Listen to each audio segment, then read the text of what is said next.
বিপিএলে ম্যাচ পাতানো হচ্ছে কিনা এবং ক্রিকেটাররা কোনো অনৈতিক কাজের সাথে জড়িয়ে পড়ছে কিনা সেসব নজরদারিতে রাখছে বিসিবি।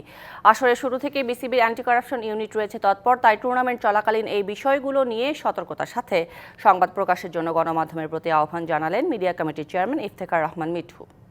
টোটালি ইনভেস্টিগেশনের সিচুয়েশনে আছে। বিপিএলে ফিক্সিং এর গন্ধ, গণমাধ্যমে প্রকাশিত খবর, অভিযোগের তীরের ডগায় ক্রিকেটার থেকে ফ্র্যাঞ্চাইজি ওনার, আছে team manager.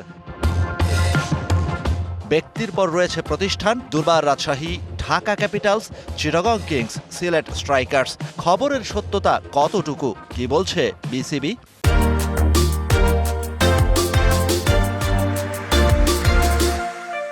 Anti corruption unit of cricket বোর্ডের এটা কিন্তু একটা ডিফারেন্ট ইন্ডিভিজুয়াল ইউনিট। এদের নিজেদের একটা রেগুলেশন আছে কাজ করার, তারা তাদের কাজ করে যাচ্ছে। তারপরে এই রেগুলেশন অনুযায়ী যখন এগুলি সাবমিট হবে তখন আমরা জানতে পারবো।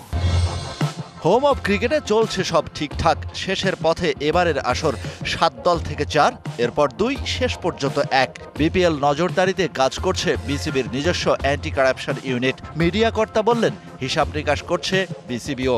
আমার মনে হয় এইসব নিউজ কোথা থেকে কে পেয়েছে জানি না, এটা কিন্তু প্লেয়ারদের ক্ষতি হচ্ছে যারা ইনভলভ না। সো আনটিল প্রুভেন গিল্টি আপনি কাউকে তো অ্যাকিউজ করতে পারেন না। জানা গেছে এরই মধ্যে বিচ্ছিন্ন আকারে কিছু খবর পৌঁছে গেছে বিসিবি ও বিপিএল গভর্নিং কাউন্সিলের দরবারে। সেসব পর্যালোচনা করে দেখা হচ্ছে। কেউ কিছু করলে এটা কিন্তু ক্রিকেট বোর্ড আপনার স্ট্রংলি এটা হ্যান্ডেল করবে। Shahan Papon, DBC news, Dhaka.